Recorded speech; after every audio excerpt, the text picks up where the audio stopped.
વડોદરામાં પોલીસની ખોટી ઓળખ આપી ધાક ધમકીથી પૈસા પડાવી લેતી મહિલા સહિતની ગેંગના અન્ય સભ્યોને પોલીસે ઝડપી પાડ્યા છે। ભેજાબાજ ટોળકીએ આણંદના રિયલ એસ્ટેટ બ્રોકરને પોતાની જાળમાં ફસાવ્યો હતો અને પોલીસની ખોટી ઓળખ આપી ધમકાવ્યો હતો। નાણાં ખંખેરી પણ લીધા હતા। આ બનાવના સંદર્ભમાં કપુરાએ પોલીસે મહિલા સહિત 5 લોકોની ધરપકડ કરીને વધુ કાર્યવાહી હાથ ધરી છે।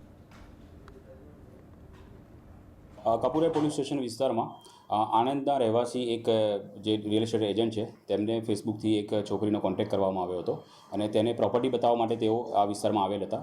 તે દરમિયાન જ્યારે પ્રોપર્ટી બતાવતા હતા, પોતાની ગાડીમાં લઈ જતા હતા, ત્યારે રસ્તામાં એમને 4 અલગ માણસોએ આવીને એમને રોક્યા અને પોલીસવાળા છે અને પોલીસમાંથી અમે આવીએ છીએ, ક્રાઇમ બ્રાન્ચમાંથી અમે આવીએ છીએ અને તમે ખોટા કામ કરો છો તેમ કરીને તેમને ગાડીમાં બેસાડીને તેમની પાસેથી પૈસા અને તેમને પહેરેલી વીંટી પડાવી લીધેલ હતી। ત્યારબાદ લોકલ પોલીસ સ્ટેશનથી અને અમારી LCBના માણસો દ્વારા તપાસ હાથ ધરવામાં આવી, CCTV ચેક કરવામાં આવ્યા, હ્યુમન ઇન્ટેલિજન્સ અને ટેકનિકલ ઇન્ટેલિજન્સનો ઉપયોગ કરીને તમામ આરોપીઓને ધરપકડ કરવામાં